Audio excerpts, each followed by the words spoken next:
D'abord, bonjour et bienvenue à l'IEDOM et à l'IEOM. Vous êtes ici au siège des instituts. Sur le papier, j'avais l'impression que vous étiez un peu plus nombreux que les deux fois précédentes où j'ai fait cet exercice. En tout cas, il y a des têtes nouvelles, enfin, des gens que j'ai déjà eu l'occasion de rencontrer par ailleurs, mais qui n'avaient pas forcément participé à cet événement. Donc merci à tous et à toutes d'être là. Alors, dans votre présence, peut-être il faut voir le signe de l'intérêt accru pour les sujets outre-mer de l'actualité nationale. J'espère que tout le monde m'entend bien. Alors, c'est vrai que l'année dernière a été riche en événements. L'année 2025 promet de l'être tout étant, peut-être d'une façon moins négative que ce qu'on a pu observer l'an dernier. Et de fait, nous sommes aujourd'hui à un moment charnière du point de vue de ce qu'on peut apprécier de l'évolution conjoncturelle et économique du territoire d'outre-mer. Nous avons maintenant des données qui nous permettent d'avoir une vue assez complète de l'année 2024 et des premiers éléments pour apprécier la dynamique 2025. Donc, cette conférence vient à point nommé. Au cours des prochains jours, nous allons diffuser et commenter dans chaque territoire notre diagnostic détaillé.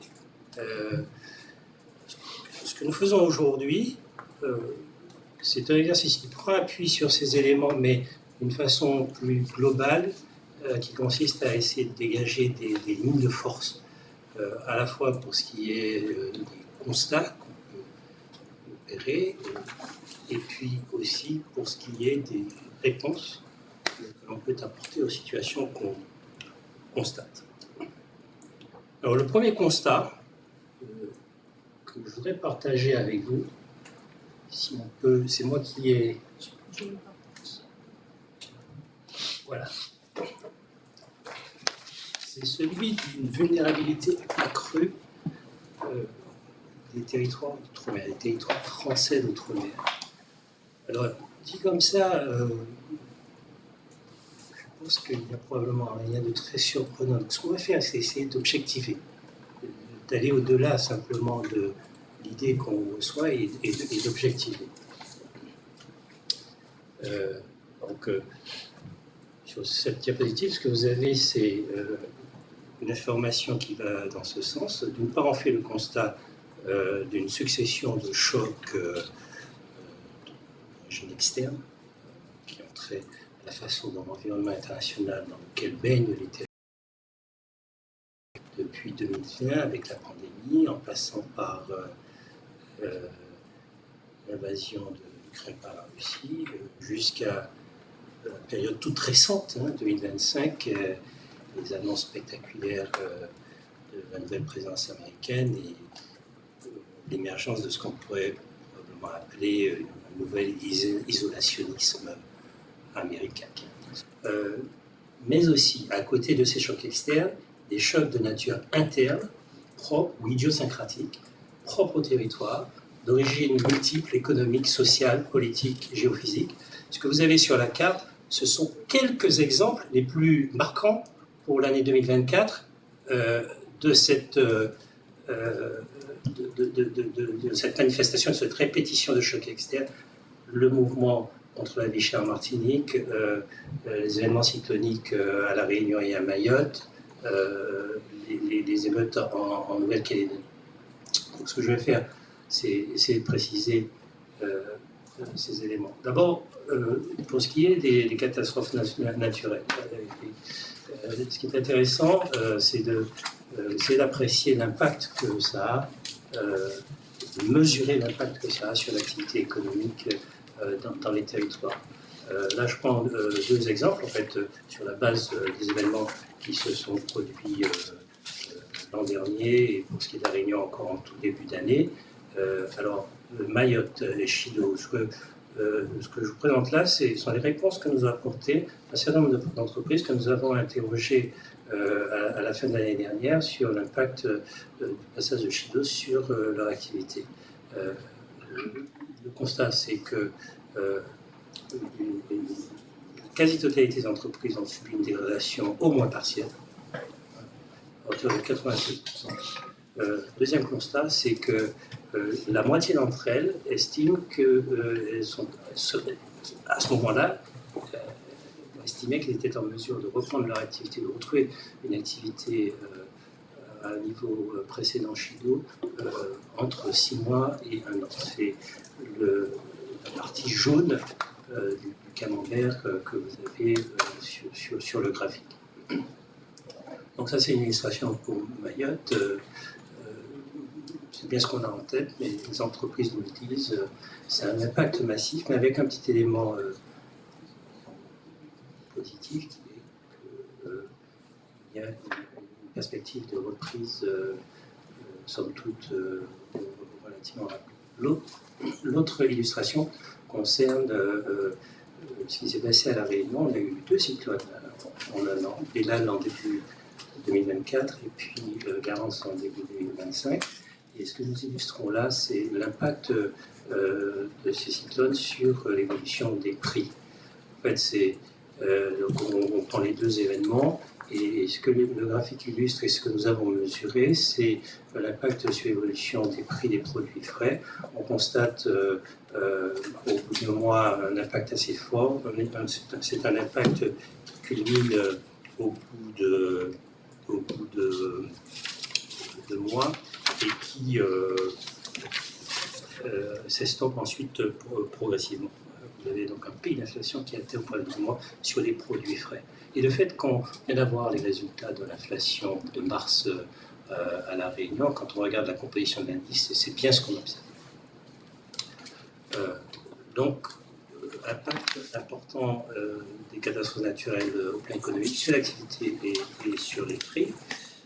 On élargit un peu la focale pour considérer l'événement qui est plus structurel, plus large, plus global, qui est le changement climatique et ses conséquences en Outre-mer en particulier.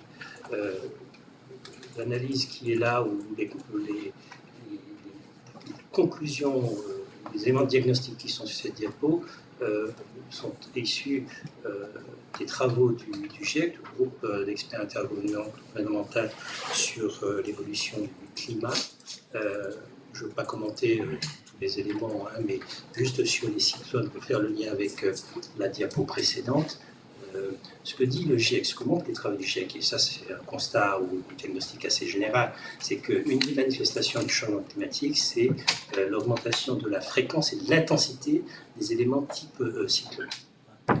Donc les cyclones en Outre-mer, ça va, c'est pas simplement les effets qu'on a vus pour Chido ou bien pour Bella et Garance, c'est quelque chose de beaucoup plus structurel. C'est qu'on a eu ces événements extrêmement puissants l'an dernier, et bien si on emploie le GIEC et le diagnostic qui est formulé, ces événements sont de nature à se répéter et à se multiplier. Donc c'est une vraie source d'inquiétude. Autre illustration, je l'ai mentionné, la situation l'impact des émeutes en Nouvelle-Calédonie. Ce qu'on veut illustrer par ce graphique, c'est simplement l'impact que ça a eu sur l'activité. Ce que vous avez sur le graphique, ce sont 2 indicateurs. L'indicateur du climat des affaires qui est issu des enquêtes de conjoncture que nous menons tous les trimestres, et ça dans tous les territoires, en Nouvelle-Calédonie en particulier, et qui permettent de mesurer l'évolution de l'opinion des chefs d'entreprise sur leur activité, leurs investissements, leurs stocks, leurs effectifs. Et donc, ils nous donnent de façon synthétique une mesure de ce qu'on appelle le climat des affaires. C'est un indicateur intéressant parce qu'il est étroitement corrélé à l'indicateur de PIB, de mesure de la valeur ajoutée qui est plus classique, issue des données de comptabilité nationale. Et donc, ce que vous voyez là pour la Nouvelle-Calédonie, et ce qu'un indicateur nous dit très clairement, c'est que les événements de mai 2024 ont profondément dégradé le climat des affaires. Donc, avec un creux qui dépasse le creux atteint pendant la pandémie. donc ça correspond au deuxième trimestre de l'année dernière, qu'ensuite on a une lente reprise, mais vraiment très lente. Vous voyez qu'en fait, en fin de période, on est à la fin de l'année 2024, on n'a toujours pas vraiment rattrapé le niveau initial, et donc ça traduit bien, ça mesure bien l'état dans lequel se trouve l'économie de la Nouvelle-Calédonie aujourd'hui, après ces émeutes, qui, pour les bien en mémoire, viennent en fait après déjà une situation quasiment de récession induite par l'aggravation de la crise du nickel. Et donc le graphique permet d'illustrer ces évolutions. On n'a pas encore, les mesures n'ont pas encore été publiées d'évolution du PIB en Nouvelle-Calédonie pour 2023 et 2024. Et donc ce que nous avons esquissé sur le graphique et dans nos travaux, c'est deux scénarios, un favorable et un défavorable, qui permet d'évaluer à peu près dans quelle borne l'évolution du PIB en Nouvelle-Calédonie devrait se situer à la fin de l'année dernière. Donc très clairement, un PIB en baisse, et en baisse assez forte.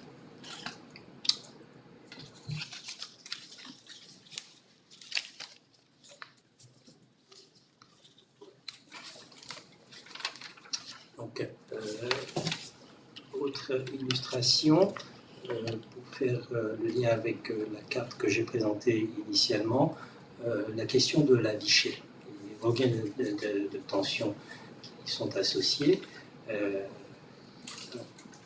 Là aussi, pour bien objectiver le constat. Alors, il y a ce que vous avez sur cette diapositive, c'est des choses que vous avez entendues, peut-être moins vues. Sur la partie gauche de la diapositive, ce qu'on a représenté, ce sont les écarts de prix avec l'Hexagone en 2022. C'est le dernier relevé fait par la statistique de cette nature, sur l'ensemble du panier de consommation et sur les biens alimentaires. Première illustration, c'est que le sujet, ce n'est pas qu'un sujet martiniquais, c'est un sujet général à l'outre-mer. Vous avez des écarts de prix qui sont importants, qui fluctuent selon les territoires. Sur l'ensemble du panier de consommation, on va de quelque chose qui est un peu inférieur à 10%, à 8% à la Réunion, vous voyez, jusqu'à 30% dans le Pacifique. Les Antilles se situent entre les deux, autour de 15%. Ça, c'est sur l'ensemble du panier de consommation. Quand on regarde uniquement le poste alimentaire, là on retrouve les chiffres qu'on a tous entendus, les fameux 40%. Eh bien, vous les avez en Guadeloupe, en Martinique, mais vous voyez que si vous allez dans le Pacifique, en Nouvelle-Calédonie par exemple, ou en Polynésie, vous êtes largement au-dessus. Donc, ça c'est le premier constat. Pour faire le lien avec le regain de tension qu'on a observé en Martinique et alerter sur les situations des autres territoires, cette situation de prix cher, elle affecte inégalement les populations. Ce qu'on sait, les travaux d'INSEE le montrent bien, c'est que les prix l'alimentaire, ça fait partie de ce qu'on appelle les dépenses essentielles, et que ce sont des dépenses qui pèsent plus fortement dans le panier de consommation et dans le revenu des ménages les plus modestes. Quand vous croisez ça avec un constat qu'en Outre-mer, vous avez des taux de pauvreté qui sont largement au-dessus du taux de pauvreté hexagonal, vous avez là un cocktail qui peut être assez explosif, et c'est typiquement ce qu'on a observé en Martinique. Le paradoxe, c'est que, c'est ce que montre le graphique, ce que veut illustrer le graphique de droite, c'est que quand on regarde l'évolution, non pas le niveau, mais l'évolution des prix alimentaires en Outre-mer, ce que vous avez là sous forme d'indice, avec un indice passant en 2015, donc on illustre l'évolution depuis 2015, vous voyez que sur les prix alimentaires, l'accélération vers 2022, 2023, jusqu'en 2024, elle a été beaucoup plus rapide dans l'Hexagone que dans l'Outre-mer. L'Outre-mer a suivi, mais après, d'ailleurs, les pics d'inflation sur les postes alimentaires ont été moins élevés en Outre-mer que dans l'Hexagone. Mais on partait d'une situation de prix déjà beaucoup plus élevée. Donc on a donc cette forme de paradoxe où on a une évolution des prix qui est moins rapide, qui reste assez forte. On a encore aujourd'hui, on fait le constat d'un ralentissement sur ce poste, mais comme on part d'une situation de niveau beaucoup plus élevé, on reste dans des environnements où la perception que l'on a de cette situation reste profondément dégradée. Et puis, dernier élément que je souhaitais illustrer des groupes caractériser l'environnement dans lequel le territoire d'outre-mer, c'est l'appréciation qu'on peut porter sur l'évolution de la politique des États-Unis en matière de douane et l'annonce de l'augmentation des droits de douane assez massive globalement. On a été beaucoup interrogé ici aux instituts pour savoir l'impact que ça pouvait avoir, que ça aurait sur les territoires d'outre-mer, dès lors que l'administration américaine avait entrepris d'annoncer des augmentations de douane différenciées, donc différentes pour les outre-mer que celles qui ont été annoncées par exemple pour l'Union européenne. Je ne rentre pas dans le caractère parfois un peu fantaisiste de ces annonces, ça a été bien documenté, mais enfin il faut même avoir en tête la façon dont les choses fonctionnent. Pour la plupart des territoires d'outre-mer, ceux qui sont des régions ultra-périphériques, ce sont des territoires qui sont régis par la réglementation de l'Union européenne. Et en matière commerciale, ce qui prévaut, la frontière qui prévaut, c'est celle de l'Union européenne. Donc les droits de douane susceptibles de s'appliquer aux produits des RUP, leur vocation à être exportés, ce sont les droits de douane de l'Union européenne. Lorsqu'on est hors de l'Union européenne, dans les PTOM, les territoires occidentaux, typiquement pour les territoires du Pacifique, mais pas que, vous avez également le cas de Saint-Barthélemy ou de Saint-Pierre-et-Miquelon. Là, on est dans des territoires qui ont leur propre politique en matière de droits. Mais que l'on soit RUP ou PTOL, dans l'outre-mer français, et ça c'est le premier élément d'appréciation, l'impact direct d'une augmentation des droits de douane appliquée par les États-Unis, il est négligeable. Ce qui illustre le graphique qui est en haut à droite sur les exportations de biens de valeur vers les États-Unis, c'est que en fait vous êtes dans des montants qui sont absolument négligeables par rapport au total des importations de biens aux États-Unis. Ce total, c'est plus de 3 000 milliards d'euros l'an dernier. On comparait ça aux montants qui sont exportés vers les États-Unis par les territoires d'outre-mer, on est très loin. L'impact direct est assez faible, sauf dans des cas très particuliers. Saint-Pierre-et-Miquelon et la Polynésie, pour ces deux territoires, les États-Unis sont un débouché important. Et ce qui illustre les deux camemberts en dessous. Et en fait, on sait très bien que, notamment dans l'exportation de produits de la pêche, le territoire américain est une destination importante pour ces deux territoires. Vous pouvez y ajouter, si on veut vraiment affiner l'analyse, le fait que c'est ce qu'il y a derrière, en fait, ces flux d'exportation, et quelques entreprises dans les territoires qui vont être particulièrement exposés. Mais quand on regarde l'affaire de façon macroéconomique, on est sur l'impact direct qui est assez négligeable. Là où la donne change, c'est que l'impact, il est plus large que simplement l'effet direct, il est indirect parce que cette annonce, cette nouvelle posture des autorités américaines a des conséquences globales parce que ce sont les États-Unis, avec des aléas à la fois sur l'inflation, plutôt à la hausse, et sur la croissance, plutôt à la baisse, pour les États-Unis. Donc avec un risque d'une situation, pour utiliser ce jargon des économistes, de stagflation, de l'inflation, plus d'inflation, moins de croissance, stagflation, voire de la récession. Et de fait, là aussi, à raison de la force d'entraînement de l'économie américaine sur l'économie mondiale, des risques pour les autres territoires et les les autres régions, et donc, dans ce contexte, des risques pour le territoire d'outre-mer pris globalement dans cette nouvelle dynamique globale, mondiale, en matière d'inflation et en matière de base. Donc, vraiment, clairement, un point d'attention.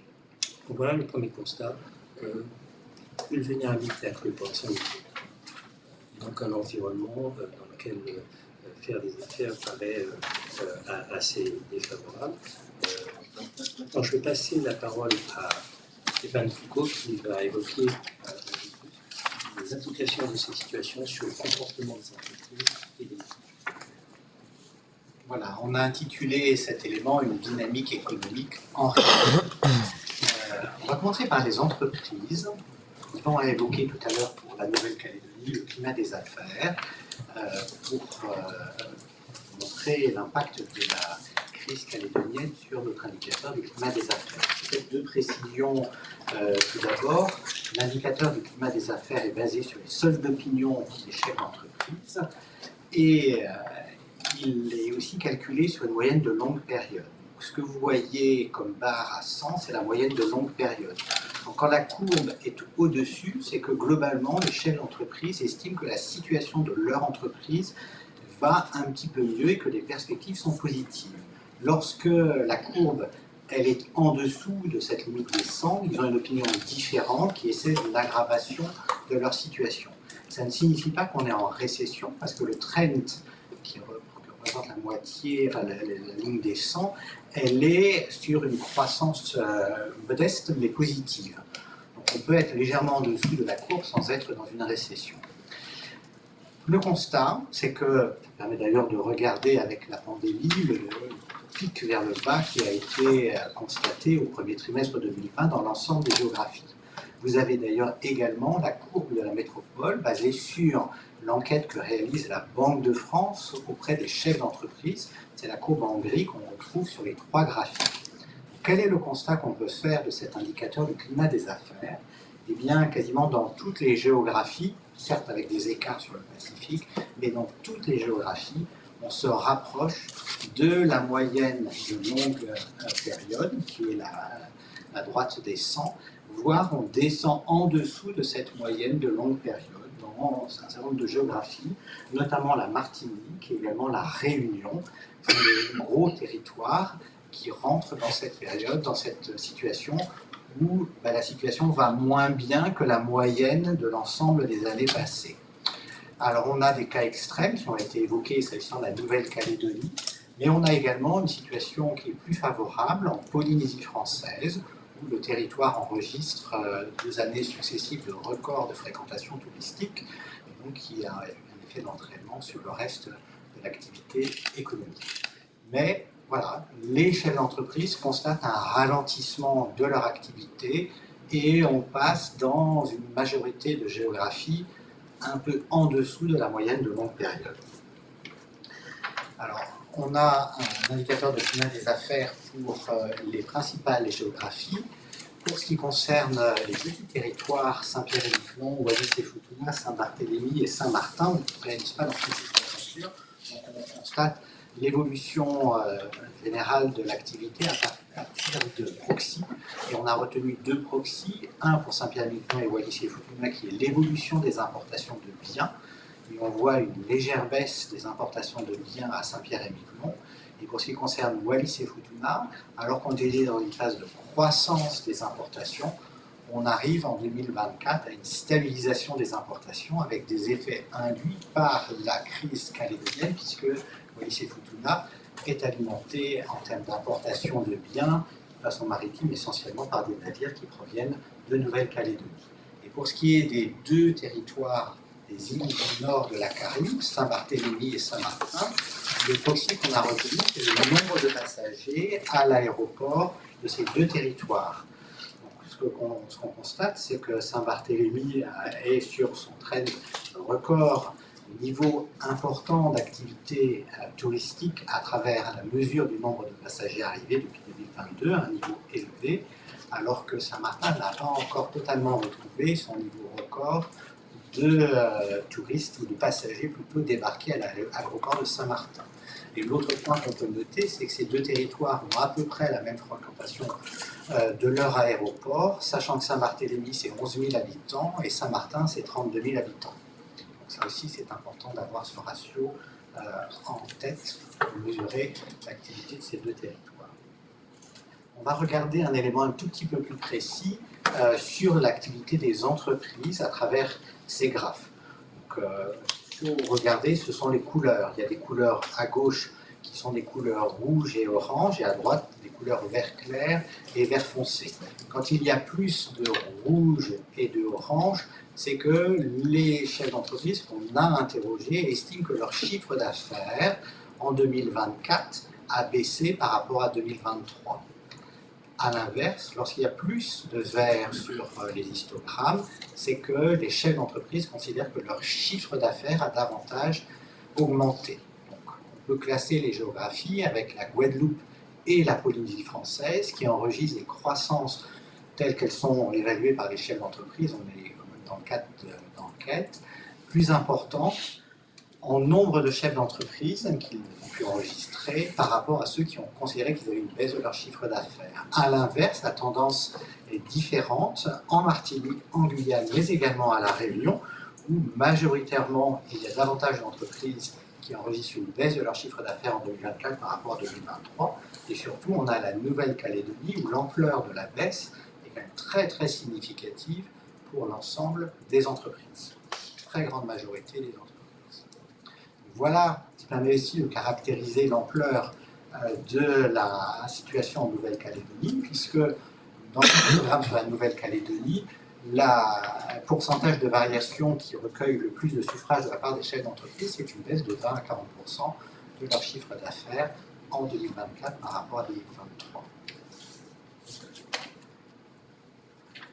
Pour autant, on a d'autres indicateurs au-delà de cette enquête de conjoncture, donc des indicateurs qui mesurent par exemple les défaillances et les radiations d'entreprise.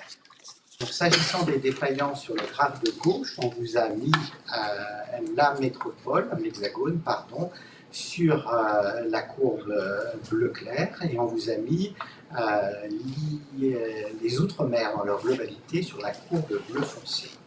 Donc on a des moyennes qui sont des moyennes sur les dernières années qui montraient qu'on était sur une base un petit peu plus de 110 environ pour l'outre-mer comme pour la métropole.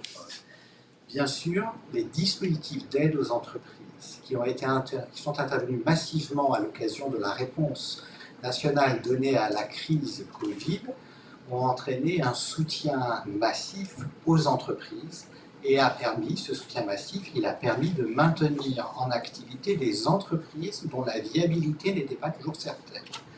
De ce fait, on a eu une baisse du nombre de défaillances en métropole comme dans les outre-mer. Mais une fois les dispositifs de soutien aux entreprises arrêtés, on va retrouver le rythme moyen. Et après ce creux, il y a un effet de bosse derrière, qui est un effet de rattrapage dans lequel on est aujourd'hui en termes de défaillance d'entreprise. Si on veut regarder conjoncturellement les données relatives aux outre-mer, on voit que depuis 3 trimestres, on est arrivé à un plateau à peu près, même une très légère diminution du nombre de défaillances par rapport au trimestre précédent. On reste à des niveaux élevés, mais on est peut-être arrivé à l'infléchissement de la courbe. Après le creux et après la bosse, on va retrouver peut-être la moyenne normalement. On est quand même actuellement dans des flux importants de défaillances d'entreprises, un peu plus nombreux, puisqu'on a un indice de l'ordre de 130 en outre-mer, quand on était sur une moyenne de 110 au cours de la décennie 2010. Sur les radiations d'entreprises, les variations sont sur des données relativement courtes et annuelles, et un petit peu plus erratiques. Donc on est sur des variations qui rattrapent un petit peu les périodes 2020-2021 en termes de nombre de radiations sur les départements d'outre-mer, comme à peu près en métropole. Alors vous avez mis les données sur la Nouvelle-Calédonie et la Polynésie, elles ne sont pas très significatives, on n'a pas assez de recul pour tirer des conclusions, mais en tout cas, si on regarde les radiations d'entreprise, il n'y a pas d'évolution majeure dans l'un et dans l'autre des territoires. Alors sur la Polynésie, c'est 2020-2023, sur la Calédonie, 2023-2024, donc pas d'effet immédiat sur les entreprises en Nouvelle-Calédonie. S'agissant des entreprises, on a regardé les défaillances, on a regardé les radiations, mais il y a un autre indicateur qui est quand même plus encourageant, qui est celui des créations d'entreprises. Là encore, on est sur une base 100, c'est un indice, c'est une moyenne de longue période 2012 à 2024, et on regarde la situation des créations d'entreprises en cumul. Donc, on est sur l'ensemble des départements d'outre-mer très au-dessus de la base 100, puisqu'on est à 140. Donc on a un flux de création d'entreprises qui reste encore très actif dans les départements d'outre-mer. Et on voit la transformation ou la forte modification post-Covid qui est intervenue en termes de création d'entreprises et qui a dynamisé cette création d'entreprises. Pour ce qui concerne le Pacifique, on a des évolutions très divergentes, alors que c'était en Nouvelle-Calédonie que la dynamique de création d'entreprises était la plus forte jusqu'en 2019. Depuis 2019, cette tendance au fléchissement du nombre de créations d'entreprises s'est non seulement confirmée, mais la crise Covid a fait fortement chuter l'indice en Nouvelle-Calédonie. Et on voit la divergence d'évolution de la situation avec la Polynésie, où on reste à un niveau d'activité, certes, de création d'entreprises, certes un peu moins élevé que dans les départements d'outre-mer, mais qui est supérieur à la moyenne de longue période. De ce fait, et c'est l'autre élément, l'emploi. L'emploi, alors vous avez ici les mêmes données pour les départements et régions d'outre-mer et les collectivités du Pacifique qui ont lui a mis l'évolution du nombre de salariés dans le secteur privé de la métropole en grisé pointillé. En 2024, le nombre de salariés dans le secteur privé en métropole a baissé de 0,1%.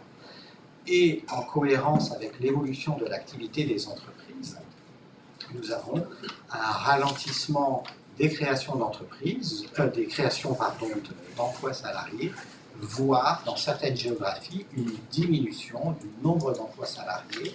C'est vrai notamment, je vois pas bien les couleurs, vous m'excuserez, mais c'est vrai à La Réunion en tout cas, à moins 0,3, et c'est vrai également en Martinique à moins 0,9 d'emplois salariés. Quand on regarde les codes du Pacifique, eh bien, on a une poursuite d'une dynamique de création d'emplois à 2,3% en Polynésie française. En revanche, on a une baisse de 17,2% du nombre d'emplois salariés en Nouvelle-Calédonie. Alors, ces chiffres derrière, ce sont quand même des personnes. Et je pense que de temps en temps, ça vaut le coup d'appliquer ce pourcentage de variation au nombre d'emplois salariés en France métropolitaine, qui est de l'ordre de 21,2, les 4, je n'ai pas de chiffre précis en tête, millions d'emplois salariés. Une baisse de 17,2%, c'est tout de suite un chiffre considérable, 3,6 millions d'emplois. Le choc qu'a connu la Nouvelle-Calédonie, c'est comme si l'Hexagone avait un choc de disparition d'emplois de 3,6 millions en un laps de temps de 6 mois. C'est considérable. L'emploi est en évolution, ralentissement, voire en baisse dans l'ensemble des territoires. Comment évoluent les ménages? La consommation, le proxy que l'on prend pour mesurer la consommation des ménages, ce sont les paiements par carte bancaire. En cumul, quand on se 12 mois, vous voyez, vous avez la donnée France hexagonale, qui est la donnée rouge, et la donnée ultramarine, qui est la donnée noire. On voit là aussi un ralentissement de la croissance des paiements par carte bancaire en métropole comme dans les Outre-mer. Donc là aussi, c'est signe d'un ralentissement de la consommation, en cohérence avec le ralentissement de l'activité des entreprises, en cohérence avec l'évolution de l'emploi dans l'ensemble des géographies. Et à droite, on vous a mis un graphe sur l'évolution des incidents de crédit. Ce sont les incidents que rencontrent les particuliers dans leur remboursement d'emprunt. Et autant on était dans une dynamique assez positive de 2019 à 2021, que ce soit dans la zone euro ou dans la zone Pacifique, on a un renversement qui est encore léger en 2022, mais qui se confirme en 2023 et qui s'accentue en 2024 sur les incidents de paiement rencontrés par les particuliers dans leur crédit. Dernier agent économique important à regarder, que nous suivons nous tout particulièrement, ce sont les établissements de crédit, et donc on va regarder l'évolution des encours de crédit. C'est le stock de prêts de l'ensemble des établissements bancaires dans les 3 zones que l'on regarde attentivement. Eh bien, ce stock de prêts, à l'exception de la zone atlantique, est en diminution. Ça veut dire que les remboursements de crédit ont été supérieurs aux nouveaux prêts qu'ont accordés les établissements bancaires. Les établissements bancaires gagnent de l'argent sur l'encours qu'elles prêtent, donc les taux d'intérêt qu'elles perçoivent. À partir du moment où l'encours des prêts diminue, elles auront un petit peu moins de revenus. Et on voit la forte variation à la baisse dans l'océan Pacifique, sachant qu'on a là encore, derrière cette moyenne, des évolutions assez divergentes entre la Polynésie et la Nouvelle-Calédonie. Et d'ailleurs, dans le Pacifique, on vous a mis un autre graphe qui est celui de l'évolution des créances douteuses. Donc il y a une partie des prêts qui sont accordés par les établissements bancaires, pour lesquels il peut y avoir des incidents de paiement, il peut y avoir des inquiétudes sur le remboursement, il peut y avoir des dossiers qui sont vraiment compromis, pour lesquels les établissements bancaires ont des obligations à doter.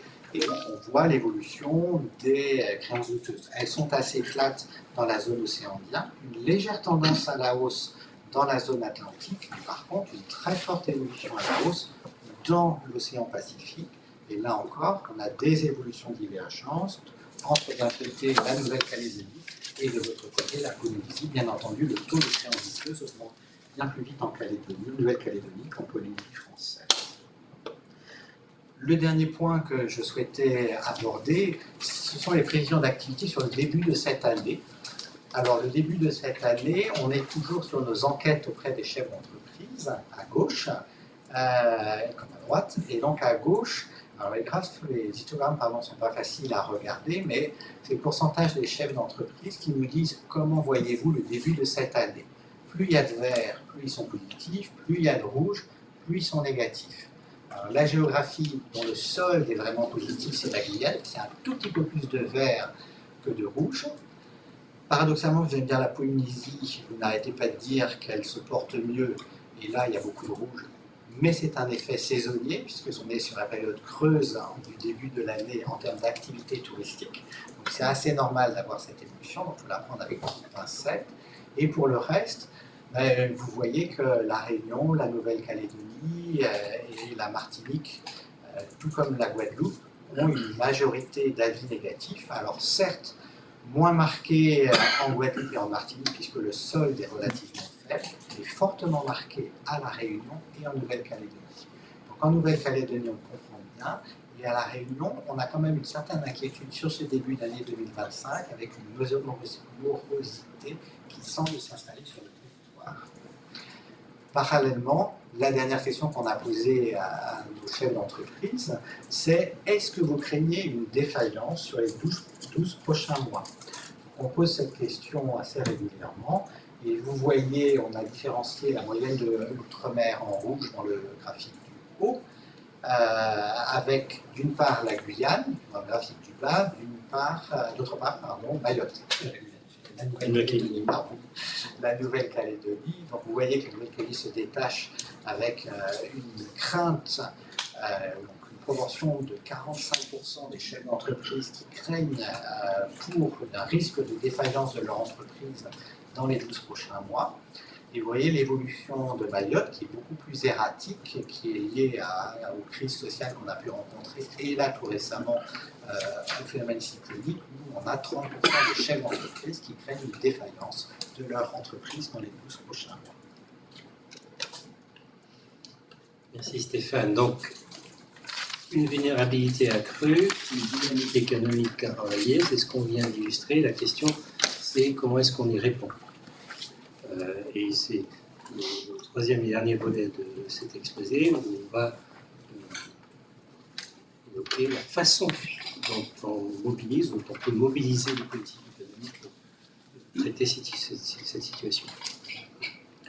Nous sommes ici aux instituts d'émission, c'est-à-dire là où les banques centrales, le prolongement de la Banque de France dans les départements et régions d'outre-mer, la Banque centrale du Franc-Pacifique, quand on va dans la zone dans les territoires du Pacifique.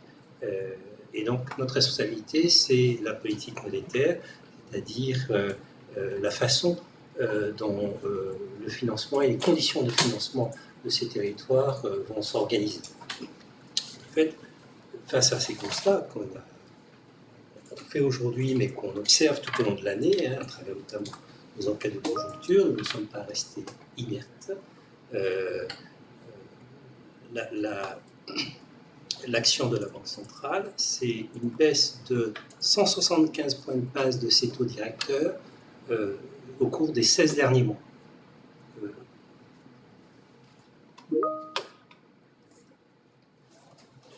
Pardon, je reviens sur le... Moi, j'étais bien sur le... 175 points de base sur ses taux directeurs. C'est vrai pour la BCE. La politique monétaire dans les départements et régions d'outre-mer, c'est celle de la BCE, c'est celle que nous relions. Mais c'est aussi vrai dans le Pacifique. Là, c'est l'Institut d'émission d'outre-mer qui gère le franc Pacifique lié à l'euro par un taux de change fixe et pour lequel nous avons opéré la même inflexion et de la même ampleur, 175 points de base de nos taux d'intérêt directeur.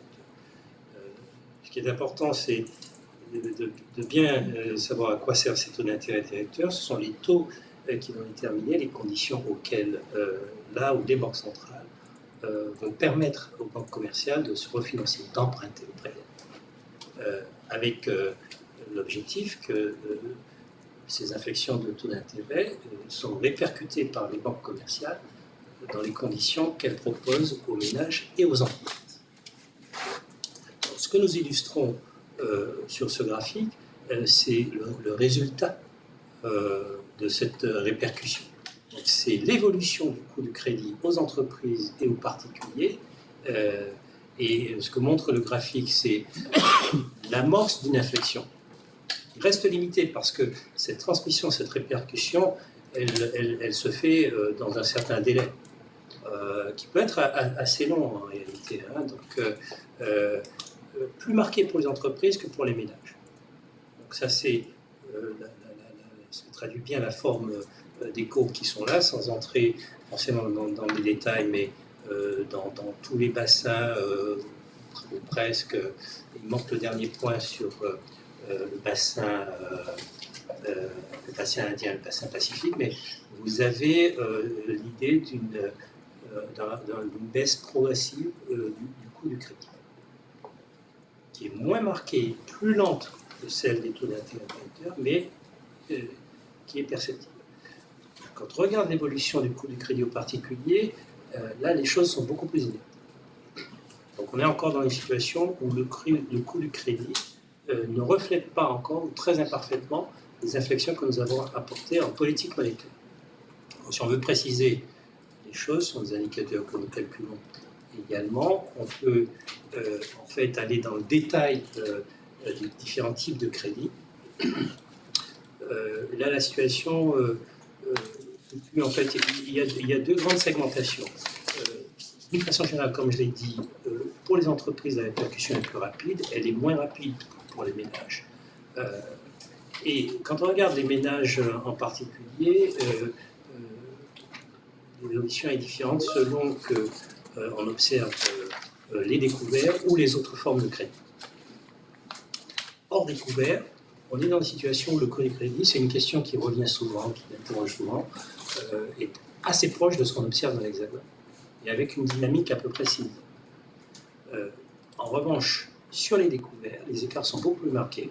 Vous voyez, des courbes qui sont beaucoup plus espacées. L'Hexagone, c'est la courbe du bas dans les deux graphiques, et on voit bien qu'on n'a pas le mouvement de convergence, de rapprochement entre les conditions de découverte qui sont pratiquées en Outre-mer et celles qui sont dans l'Hexagone.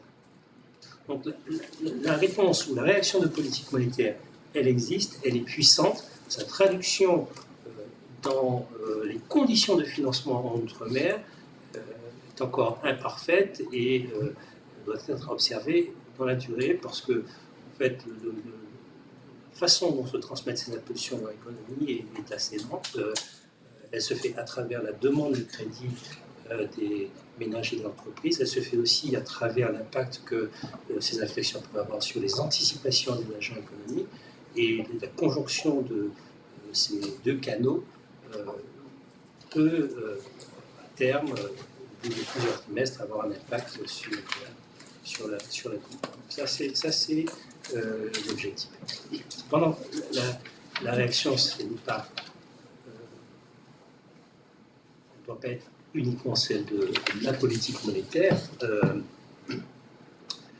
Bonne partie des constats qu'on a faits sont de nature conjoncturelle, mais aussi structurelle. Hein, quand on a bien en tête l'enjeu lié aux vulnérabilités qu'on constate et qui s'accroissent,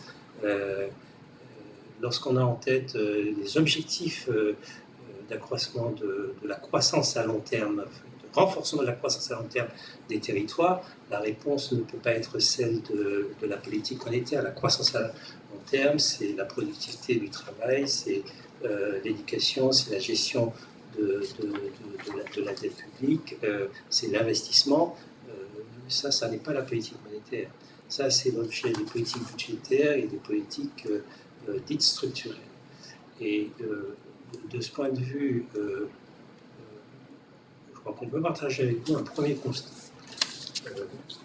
Face aux insuffisances, aux vulnérabilités, aux fragilités qu'on a constatées, au plan de la politique budgétaire, la réponse, non pas aujourd'hui, non pas hier, mais depuis 40 ans, c'est une réponse qui consiste à mettre en place des mesures de soutien public pour compenser ces fragilités, mais en fait avec, dans les faits, des effets qui ne durent pas, voire qui sont contre-productifs. Pour illustrer et donner des ordres de grandeur, l'exemple type de ce type de mesure, c'est toutes les aides fiscales à l'investissement. On a déployé systématiquement en Outre-mer sous différentes formes, différents dispositifs, depuis plus de 40 ans. Aujourd'hui, ces aides à l'investissement représentent une dépense fiscale, donc un moindre gagné fiscal, sous forme de déduction d'impôts, de crédit d'impôt, de l'ordre de 800 millions d'euros chaque année sur le budget de l'État.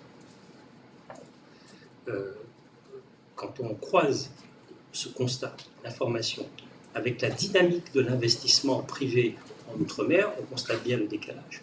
Il n'y a pas d'investissement privé. En tout cas, l'investissement privé en Outre-mer, il est très largement insuffisant. On va y revenir dans les questions, mais ça mériterait un développement à part entière. Donc, ça, c'est une manière d'illustrer le fait que faire de la compensation systématique et à outrance ne suffit pas. Je ne dis pas qu'il ne faut pas la faire, je dis qu'elle ne suffit pas. L'enjeu, il est aujourd'hui, c'est à la fois l'urgence et l'objet de la mobilisation à laquelle on appelle, il est sur une politique structurelle. C'est l'enjeu de transformation des territoires, on en parle, il y a énormément de commentaires, des rapports, des analyses, des débats au Parlement sur ces sujets.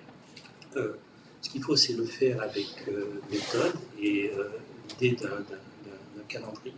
Il y a ce qu'on peut faire vite, c'est ce qui est apporté, il y a ce qui nécessite ou ce qui requiert des débats plus longs, parce que il faut trouver les bons équilibres politiques, et puis est-ce qui doit s'inscrire dans la durée. Ce qu'on peut faire vite, c'est améliorer la concurrence. La question de la concurrence est au cœur du débat sur la vie chère. Si les autorités de contrôle ou même d'intervenir pour assurer des conditions de concurrence qui soient plus satisfaisantes en Outre-mer, on pourrait constater assez rapidement des effets en la matière. En tout cas, ça ne nécessite pas de longs ou de très longs débats au plan politique. Je renvoie au rapport de l'autorité de la concurrence en la matière. Donc, améliorer la concurrence, et ça, c'est tout de suite. L'autre chose qui est apportée, pas forcément dans l'ordre qui est indiqué là sur la c'est tout ce qui concerne le soutien au financement et aux structures de financement et de paiement des entreprises. Je m'explique. Le constat qu'on fait, partagent beaucoup de chefs d'entreprise, c'est la difficulté à porter des projets, à s'organiser, à accéder aux différents process de financement ou de soutien pour différentes raisons, complexité administrative, manque d'appréhension de maîtrise des différents dispositifs, etc. Donc ça, c'est de l'organisation, c'est de l'information, c'est de l'accompagnement.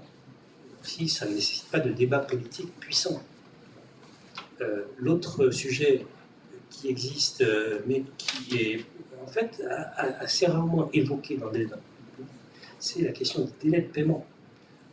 Ce qu'on fait, le constat que l'on fait, nous, à travers les indicateurs dont on dispose, les observatoires dont on dispose, c'est que dans tout l'outre-mer, vous avez des situations de retard de paiement, c'est-à-dire de délai de paiement qui excèdent les délais légaux, qui se traduisent par une pression sur la trésorerie des entreprises, que l'on peut, alors ça c'est un calcul à grosse maille, estimer là aussi jusqu'à 800 millions d'euros pour l'ensemble de l'outre-mer. C'est 800 millions de trésorerie qui manquent aux entreprises du fait des retards de paiement auxquels elles sont confrontées. L'autre constat, c'est que ces retards de paiement sont souvent le fait des acteurs publics, des collectivités publiques, des hôpitaux. Donc, agir dans ce domaine est à porter. Et on a quelques exemples où on voit une amélioration des pratiques et des résultats qui se traduisent par une baisse des délais de paiement. Il n'y a aucune fatalité en la matière. Donc, ces deux premiers volets sont des voies d'amélioration qui peuvent être mises en œuvre assez rapidement. Ce qui est plus difficile, c'est agir sur les rigidités des marchés des biens des services et marchés du travail. Et là, en fait, ce qu'il faut avoir en tête, c'est deux constats. Sur le marché des biens et services, c'est celui de l'insuffisance de l'investissement privé. Je l'ai déjà mentionné. L'autre constat sur le marché du travail, c'est le décalage qu'on observe, qui est assez grand et voire peut-être même croissant entre les besoins des entreprises en main-d'œuvre et ce que la disponibilité des compétences dont les entreprises ont besoin pour pouvoir les postes de travail qu'elles ont. Donc vous avez ce décalage qui renvoie à des interrogations sur par exemple l'évolution de la productivité du travail, la manière dont on embarque l'innovation, en fait, la modernisation des économies qui en fait repose encore assez largement sur des structures productives qui datent de l'après-guerre. Donc il y a un vrai enjeu en la matière, qui est un enjeu plus difficile parce qu'il nécessite de trouver un consensus politique qui n'existe pas encore aujourd'hui sur ces questions. Dernier volet, qui par construction s'inscrit dans la durée et dans une perspective de moyen terme, c'est comment est-ce qu'on organise l'effort d'investissement. J'ai fait état d'une insuffisance d'investissement privé, mais l'État, et je l'ai dit aussi, et les collectivités publiques interviennent massivement pour soutenir l'investissement sous forme d'aide ou investir directement. Eh bien, cet effort d'investissement global, qu'il soit public, qu'il soit privé, il faudrait le concentrer sur trois axes. Il ne s'agit pas de contraindre les investissements dans leur choix et dans leur projet, mais il y a trois axes qui peuvent être porteurs de progrès à terme. Un, c'est tout ce qui concerne la modernisation des ports. Pourquoi les ports? C'est parce que c'est l'essentiel, c'est le canal essentiel d'approvisionnement de tous les territoires. Et que, en la matière, il y a déjà un certain nombre d'efforts qui sont faits. Dans la Caraïbe, dans l'océan Indien, il y a quelques ports qui sont d'ores et déjà assez bien connectés au réseau international de transport maritime. Et c'est un effort qu'il s'agirait de prolonger pour faire par exemple des Antilles ou de la Réunion, de véritables hubs, ou même de Mayotte. Le président en a parlé lors de sa visite récemment, de véritables hubs maritimes dans leurs bassins respectifs. La transition énergétique. La transition énergétique, c'est la façon dont les territoires peuvent transformer les mécanismes et les dispositifs de fourniture d'énergie et d'électricité dans les territoires. Donc, sur la transition énergétique, le constat qu'on fait aujourd'hui, je vais vous le montrer ici sur ce graphique, et la façon dont est composé le mix électrique dans les différents territoires d'outre-mer. Quand vous avez beaucoup de gris, ça veut dire qu'il y a une forte dépendance aux fossiles. Donc vous voyez qu'il y a des disparités selon les territoires. La situation s'est améliorée ou était déjà assez satisfaisante dans certains territoires. C'est le cas de la Guyane. La Réunion a fait de gros progrès au cours des 2 dernières années, mais il y a d'autres territoires où la prépondérance du recours aux énergies fossiles reste très forte. Donc on peut se dire assez naturellement, à la fois pour des raisons ayant trait vraiment à la lutte contre le changement climatique et à la réduction des émissions de gaz à effet de serre, mais aussi pour des raisons ayant trait au coût d'approvisionnement en énergie, il y a un vrai intérêt pour les territoires à investir massivement dans la transition énergétique. Et puis, troisième élément, ou troisième axe, ceci concerne le développement de production agricole qui soit plus adaptée aux besoins de consommation des particuliers, des ménages, des personnes qui vivent dans les territoires. Et puis, dernier volet, c'est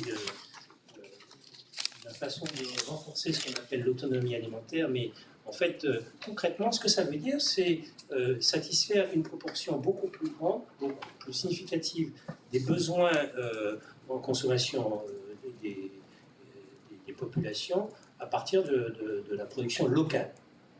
Le paradoxe, c'est que dans le domaine, l'essentiel des aides agricoles qui existent aujourd'hui vont à des cultures issues de l'économie de plantation, la canne, le sucre, et puis en dérivé, la canne, la banane et leurs dérivés.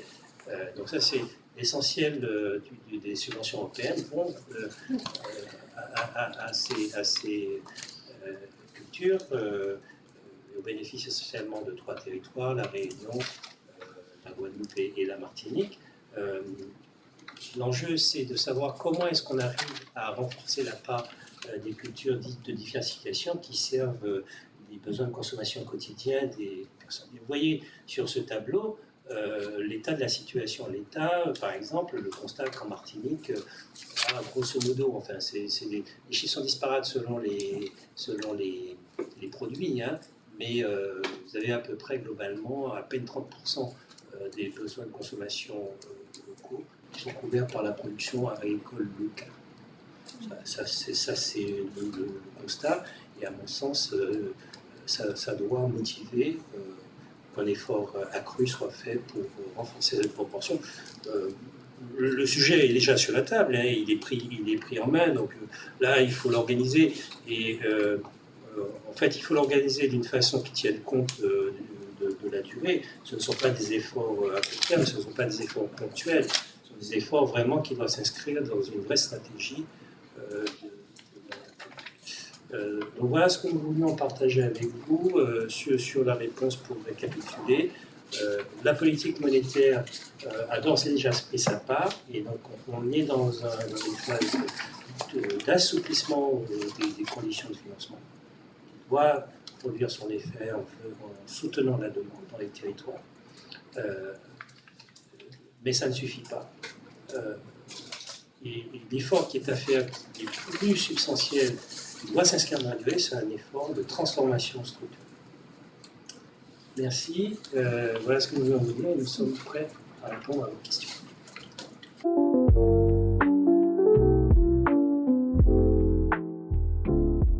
Honnêtement, cette question, je ferai un commentaire plus général sur l'appareil statistique en Outre-mer. La réponse immédiate, c'est que ça, c'est un travail qui est pris en charge par l'Institut statistique de Nouvelle-Calédonie, l'ISEE. Et donc, effectivement, peut le comprendre, hein, l'organisation d'un certain nombre de services publics, donc celui de la statistique en Nouvelle-Calédonie a beaucoup souffert de la situation dans laquelle le territoire s'est trouvé, évidemment, et ces travaux ont pris du retard. Mais je pense que maintenant, c'est une question de jours ou de semaines. Donc on aura bientôt ces chiffres. En fait, on ne peut pas les mentionner. Bon, ils sont encore sous embargo, mais ça va bientôt arriver.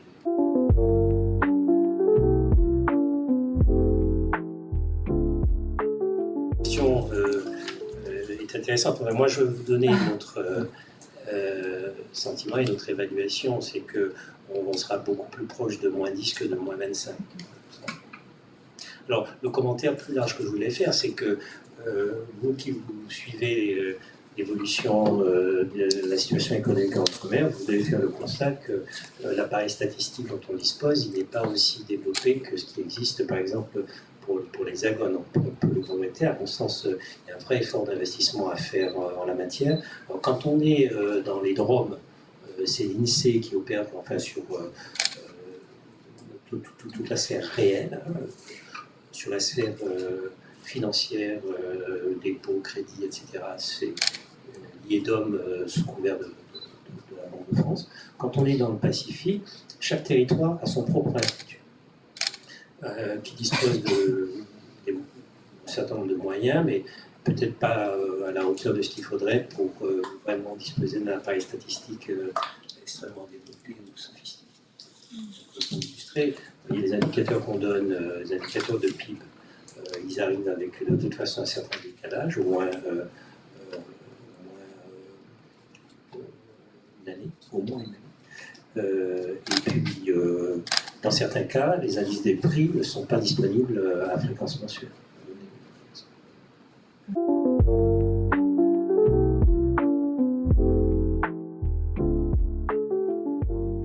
Non, je ne crois pas que ce soit ça. Non, je ne crois pas que ce soit ça. Il y a deux choses qu'il faut distinguer pour la clarté de l'analyse. Il y a l'évolution des prix, il y a le niveau des prix. Le niveau des prix, pour comprendre, il faut décomposer ces prix. Enfin, si on prend l'exemple des produits alimentaires, on fait le constat en fait, que une bonne partie de ces produits sont des produits importés. Et du coup, si vous voulez comprendre le prix final, il faut décomposer toute la chaîne d'approvisionnement et voir comment ces prix sont constitués. Et bien, vous ferez le constat que vous avez entre le prix d'achat auprès de la centrale d'achat, quelque part dans l'Hexagone, et le prix qui est distribué localement, toute une série d'intermédiaires qui interviennent, qui fournissent un service qui est rémunéré, donc avec effectivement des éléments de marge qu'il faut prendre en compte. La question de savoir si ces marges sont justifiées ou pas, c'est une autre question. Ça renvoie à la question de la concurrence, etc. Vous ajoutez à cela des éléments de fiscalité et vous avez votre prix. Ça, c'est une chose. Et ça n'a rien à voir avec la politique monétaire. Non, justement. La politique monétaire, elle cible l'évolution des prix. L'objectif, c'est bien l'inflation, l'évolution des prix. Et la politique monétaire agit, et je pense que c'est sur ce graphique, le résultat de cette action qu'il faut considérer, mais qui a ses limites, c'est elle agit comme je l'ai dit, je précise, à travers deux canaux essentiels.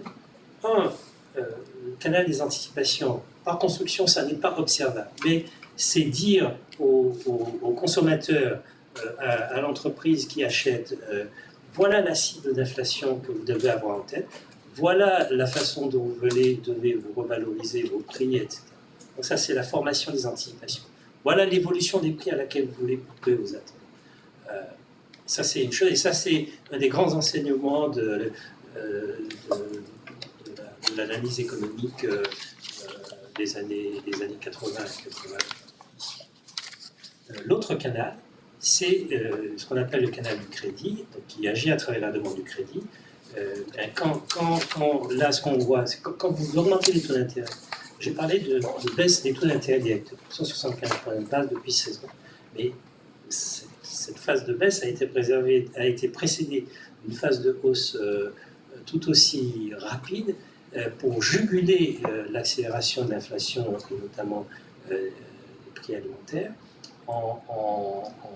de façon à peser sur la demande et donc à inciter les ménages, les entreprises à réduire leurs dépenses. Et donc vous avez en partie l'impact, l'influence de cette action qui agit à travers le climat. Et je pense que c'est ça qui est...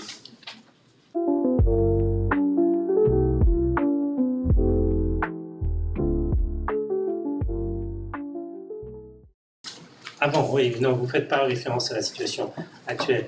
Effectivement, en 2023, il y a eu un creux, il y a eu... 22, 23, en fait, on est... jusqu'à 24, oui, mais en fait. sur la période récente, on est plutôt dans une phase de redressement. En fait, la Guyane fait partie de ces territoires, un peu comme la Nouvelle-Calédonie, proportion gardée, dont la dynamique économique est très dépendante d'un secteur, de quelques secteurs. La Guyane, c'est le spatial, et en dehors du spatial, vous avez l'activité aurifère. Donc il suffit que vous ayez un choc sur ce secteur pour que ça se reflète sur la dynamique économique du territoire. Donc les déboires du centre spatial, les difficultés du centre spatial à s'insérer dans une activité plus positive là, au cours des 2-3 dernières années a joué. La bonne nouvelle, c'est que avec le nouveau lanceur, on devrait en 2025 et peut-être au-delà retrouver une dynamique plus positive. Ça, c'est une des caractéristiques des territoires, c'est que souvent l'activité elle est très dépendante de quelques secteurs, la dynamique de quelques secteurs. Dans certains territoires, ce sont des secteurs plutôt agricoles ou agroalimentaires. En Guyane, c'est spatial, en Nouvelle-Calédonie, c'est le nickel.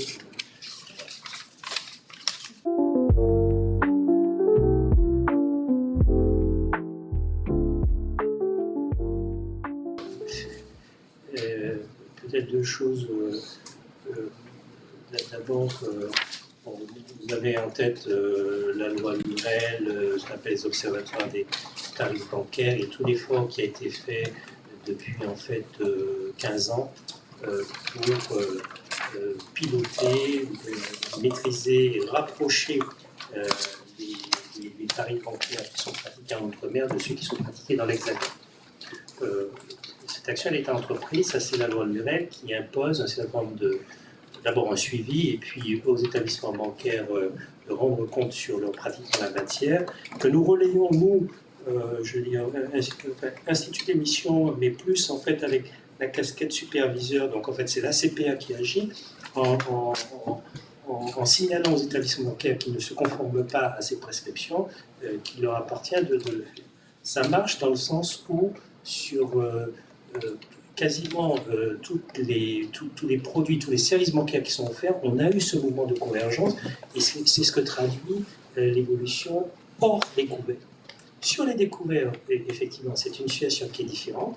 Le constat qu'on fait, c'est que quand vous êtes à découvert, vous êtes peut-être plus fortement pénalisé quand vous êtes en Outre-mer que quand vous êtes dans l'Hexagone, mais le crédit, le taux qui est pratiqué en la matière, il va dépendre de plusieurs choses. Il va dans une certaine mesure avoir un caractère idiosyncratique, ça va dépendre de l'historique, de la qualité du crédit dans l'emprunteur, de sa capacité de négociation avec sa banque, dans un contexte où,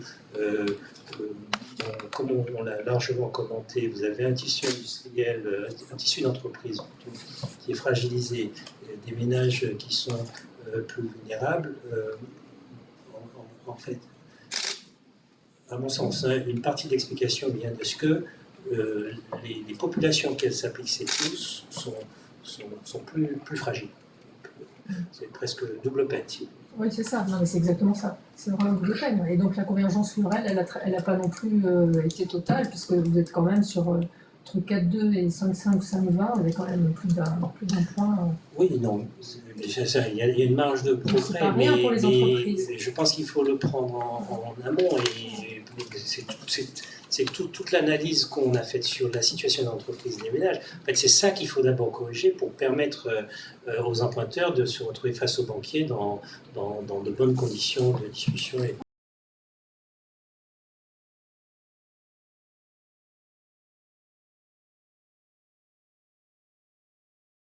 Est-ce qu'elle serait bien notée, cette entité? Le gouvernement de Polynésie fait l'objet d'une notation dans ces opérations d'endettement. Donc la situation n'est pas fictive, elle est là, mais comment l'agence de notation, alors j'ai pas en tête la notation de Moody's, c'est Moody's qui fait ça pour la Polynésie, mais comment est-ce que l'agence de notation fait ce travail? Enfin, ils ont leur secret de fabrication, mais c'est des sujets sur lesquels j'ai travaillé il y a déjà quelques années. En fait, c'est un mix d'indicateurs et de considérations. D'ailleurs, regardez évidemment, s'agissant d'endettement, notre trajectoire d'endettement et votre capacité, c'est d'abord ça que ça mesure, à rembourser le crédit qui vous a été accordé, donc qualité de crédit, qui va dépendre du stock d'endettement, qui va dépendre de l'évolution des taux d'intérêt, donc ça c'est le taux d'intérêt, et de votre capacité à maîtriser ces flux. Cette notation va dépendre aussi des conditions économiques en général. Donc, si vous êtes effectivement dans une dynamique économique qui fait que la valeur ajoutée qui est créée ralentit, baisse, ça ne nous met pas en bonne position pour recevoir une notation favorable, très clairement. Donc, pour beaucoup de territoires, ça serait un exercice assez difficile. Il se trouve que la Polynésie, de ce point de vue, et avec le soutien de l'État, est un territoire qui maîtrise plutôt son endettement et qui s'inscrit dans une dynamique plutôt vertueuse de la maîtrise de ses finances publiques. Mais ça n'est pas le cas partout. Alors, il faudrait voir le nombre de crans de différents seins. Mais ce qu'on retrouve, c'est pour la France, Moody's note la France à A3. Et pour la Polynésie française, c'est A3. Donc, je n'ai pas en tête l'échelle de Moody's, mais c'est quelques crans en deçà. Mon micro ne marche pas, mais grosso modo, les collectivités françaises, outre-mer, elles dépendent de l'organisation de l'État français. Oui, bien sûr. C'est une question un peu théorique, mais... Par nature, la cotation sera moins bonne que l'État français, parce que de toute façon, le prêteur en dernier secours pour ces collectivités, c'est l'État français, par nature.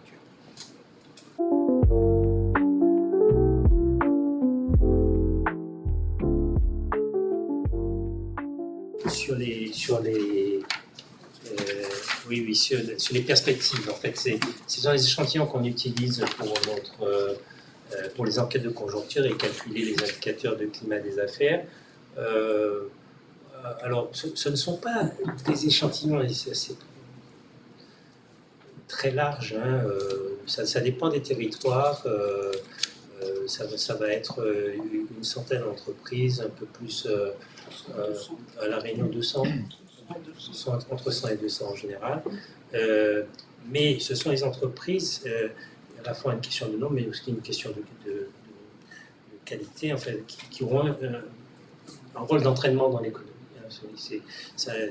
L'idée, c'est pas de couvrir toutes les entreprises. On ne parviendrait pas. Le tissu d'entreprise, si vous voulez, à 97%, ce sont des tout petites entreprises qui ont à peine quelques salariés, moins de 10 salariés, voire les entreprises unipersonnelles.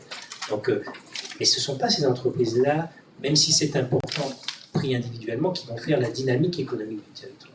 Donc la préoccupation qu'on a dans la construction des échantillons, c'est d'avoir celles qui auront un impact significatif sur cette dynamique.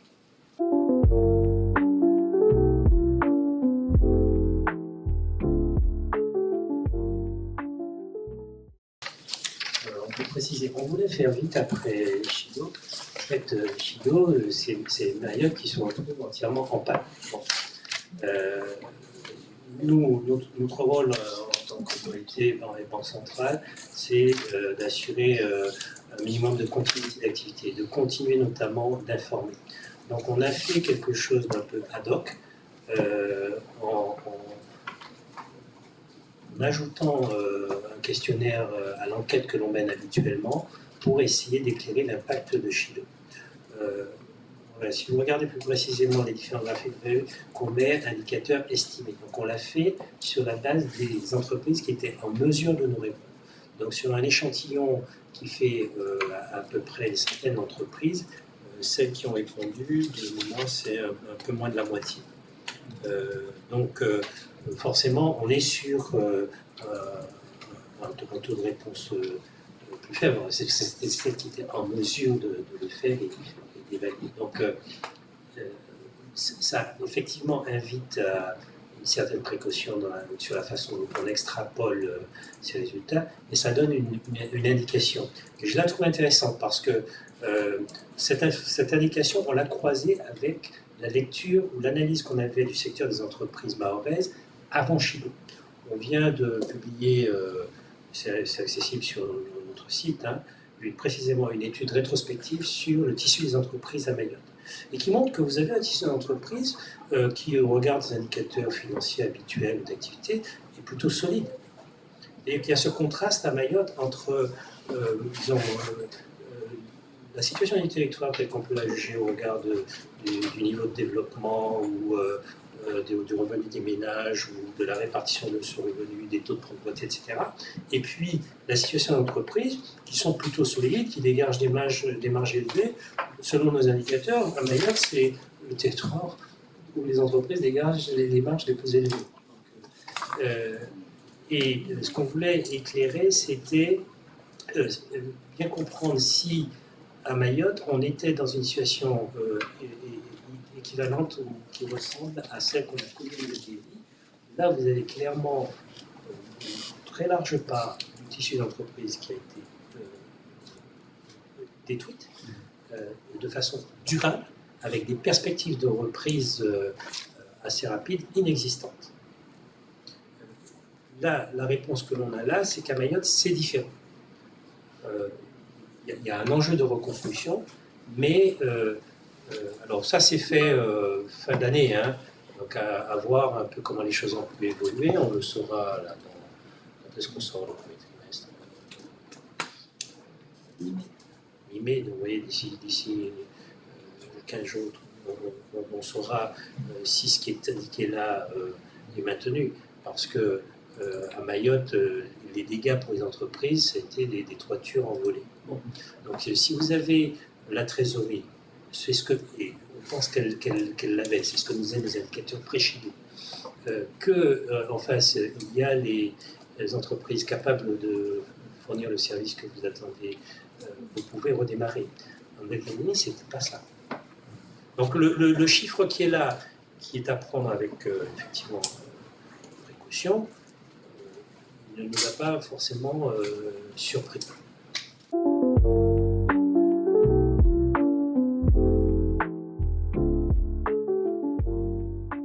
Donc, ce n'est pas de l'ordre de l'inquiétude. Enfin, moi, je ne m'exprime pas comme ça. On est là pour faire un travail en analyse.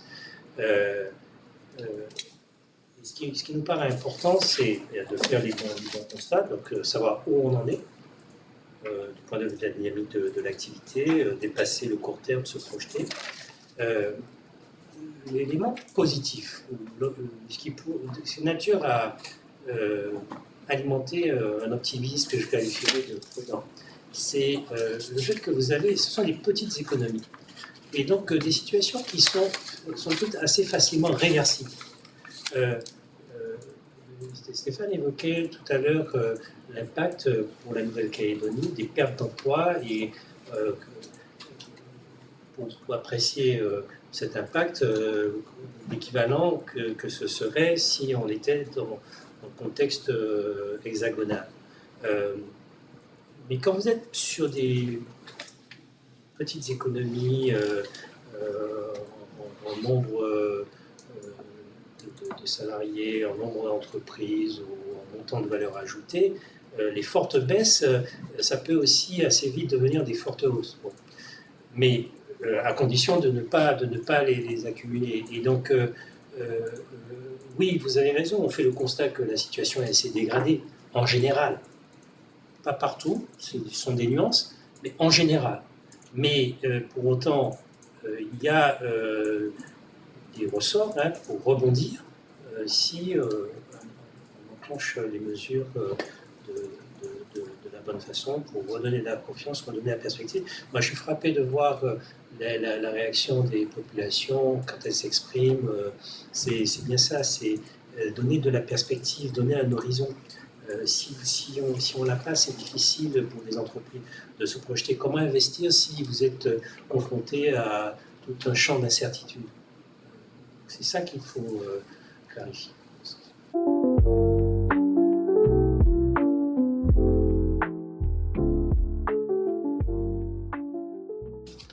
Oui, c'est exactement ça. Oui, c'est ça, c'est bien ça.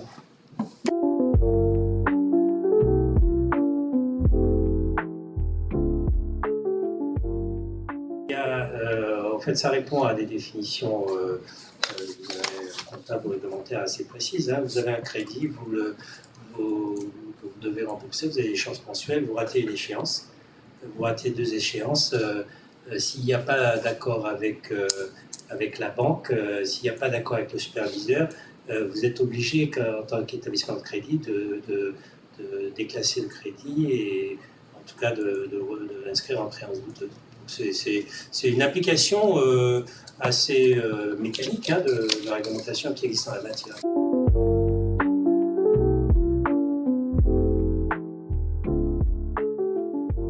Et de l'économie locale. Les deux. D'accord. Les deux. Pour bien illustrer, dans le cas de la Calédonie, hein, vous voyez cette montée des créances douteuses. Ouais. En fait, une des éléments, une des mesures de soutien, d'accompagnement des entreprises qui a été prise, alors non pas de façon collective ou réglementaire, mais avec le soutien du gouvernement, c'était de permettre aux entreprises ça c'est les banques hein, qui en décident de reporter certaines échéances de crédit, comme l'État l'a fait pour les échéances de paiement de taxes ou de cotisations. Les banques ont autorisé leurs clients, une partie de leur clientèle, à reporter leurs échéances de 3 mois, 6 mois, enfin, en général c'était ça. Quand vous avez cette autorisation, votre créance, elle reste, je dirais, valide ou saine. Bon. Mais dans la durée, alors ça, je vous parle de mesures qui ont été prises quasiment au lendemain des émeutes, donc dès juin, juillet 2024. Donc vous voyez, aujourd'hui, on est presque un an plus tard. Eh bien, il y a un certain nombre d'entreprises pour lesquelles les créances ont cessé d'être saines et sont devenues douteuses parce qu'elles n'étaient pas en mesure de remplir leurs obligations de remboursement.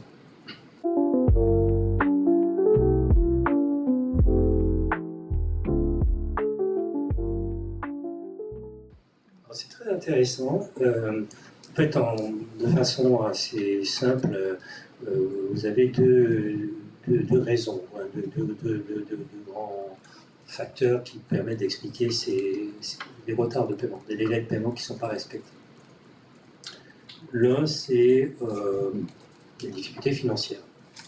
Donc, si vous avez du mal à faire face à un certain nombre d'échéances, vous n'avez pas d'argent qui rentre, ou vous êtes une collectivité publique, vous avez des difficultés de trésorerie, eh bien, une façon de financer vos dépenses de fonctionnement, c'est de retarder le paiement ou les paiements que vous devez à vos fournisseurs, par exemple.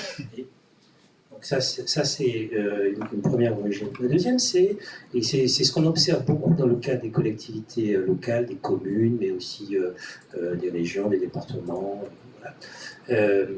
C'est une difficulté à organiser tout le circuit de paiement, depuis l'engagement de la dépense jusqu'à son exécution, faute d'une bonne organisation interne, parfois de disposer des compétences aussi en matière de comptabilité pour gérer cette question. Dans beaucoup de petites communes, en Outre-mer, il y a cette difficulté. Partant, en fait, les directions régionales ou locales des finances publiques sont très actives dans ce secteur. On va imaginer des solutions qui permettent aux communes notamment de mieux respecter leurs obligations. Je vais vous donner l'exemple de ce qui se fait en Guadeloupe et qui a été répété ailleurs, hein, mais c'est vraiment l'initiative du DRFIP local. Ça a été en fait de faire le constat suivant. L'essentiel des paiements qui sont dus, donc à des fournisseurs, ce sont des petites sommes. Vous avez une multitude de toutes petites sommes qui sont en attente parce que la chaîne de paiement est mal organisée. Donc, en accompagnant les communes, il leur a proposé, ça a été mis en place, d'organiser un système qui permet donc d'exécuter de façon automatique tous les paiements en deçà d'un certain montant. Donc, ça a permis de résoudre une bonne partie des délais qui étaient en souffrance. Et d'ailleurs, ça se voit dans les indicateurs qu'on publie. On voit bien la baisse des délais de paiement. Ça peut encore être amélioré, mais ça marche. Et l'idée, c'est de se concentrer sur les factures qui sont les plus importantes, les analyser, voir comment est-ce que ça peut être exécuté. Et dans certains cas, les prioriser. Il y a un système de priorité qui est organisé, qui permet aujourd'hui à des entreprises, notamment lorsque vous êtes fournisseur d'un hôpital ou pour prendre un exemple de situations qui peuvent être assez critiques, à la fois pour l'hôpital et pour l'entreprise, de prioriser ce type de paiement. Et donc, vous voyez, c'est très concret et ça fonctionne. Et ce nous on préconise, c'est de généraliser ce type de pratique. Donc, vous voyez, le problème des délais de paiement, ça n'est pas nécessairement un problème de difficulté de financement pour la collectivité ou l'entité publique qui est en retard de paiement. Et la dernière, donc c'est des problèmes de recouvrement aussi, de compétences en recouvrement. En fait, je dirais plus d'organisation de tout le circuit de paiement. Il faut effectivement un certain nombre de compétences, des postes de travail bien définis et ne pas laisser ça comme ça de façon totalement désorganisée sans que personne ne s'en occupe.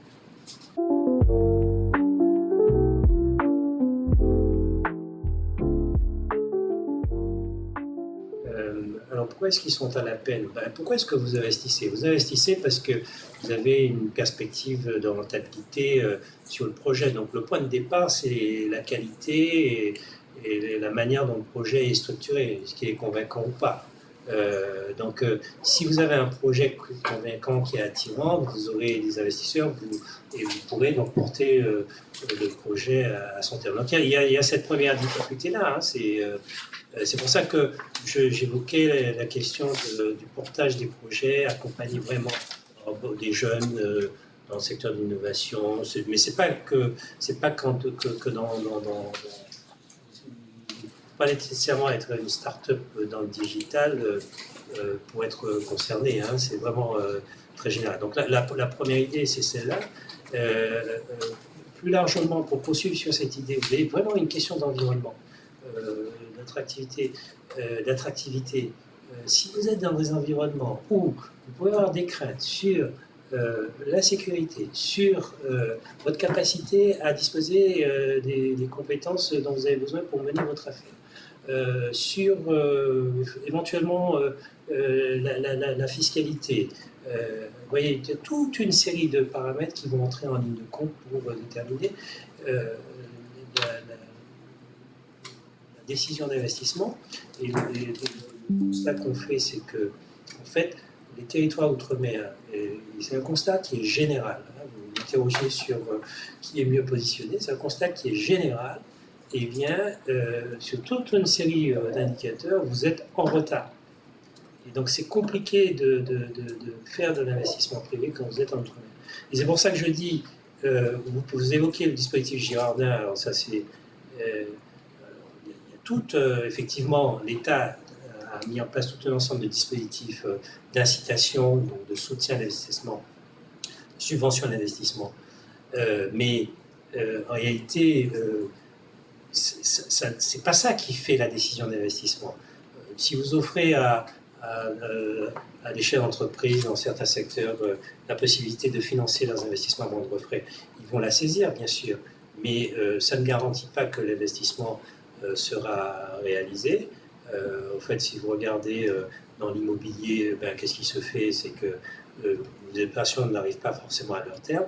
Ou quand elles sont réalisées, en fait, derrière, s'il s'agit de construire un hôtel ou l'hôtel est construit, mais ce n'est pas pour autant que l'investissement va être pérennisé si les conditions d'exploitation ne sont pas satisfaites, s'il n'y a pas une clientèle un flux de clientèle qui est récurrent, donc vous aurez des effets d'instabilité. Enfin, l'investissement va peut-être être accéléré temporairement et puis ensuite il va diminuer. Ce qui vaut en la matière, c'est vraiment un environnement. Il faut un contexte qui soit durable et qui rassure et qui crée de la confiance. Ce n'est pas un enjeu de financement nécessairement. Quand vous êtes en outre-mer, y compris dans le Pacifique, vous avez accès à des réseaux bancaires qui sont parmi les plus sophistiqués au plan mondial, qui peuvent accéder au grand marché. Bon, alors, en pratique, ça ne veut pas dire que les banques font table ouverte. Hein. Au contraire, ça peut aborder ce sujet avec beaucoup de prudence. Mais techniquement, le support existe. Donc, à mon sens, ce qu'il manque, c'est des acteurs, des projets qui soient suffisamment soutenus, accompagnés. Vraiment, j'insiste beaucoup sur ces questions des portages de projets. Et puis, des conditions de fonctionnement des entreprises qui leur facilitent la vie. Si vous commencez votre activité avec des problèmes de trésorerie ou d'endettement, c'est compliqué. Très bien. Écoutez, merci. S'il n'y a pas d'autres questions, merci à vous. Je vous propose de nous arrêter là. Merci beaucoup d'avoir participé à cette conférence et puis à très bientôt. Merci.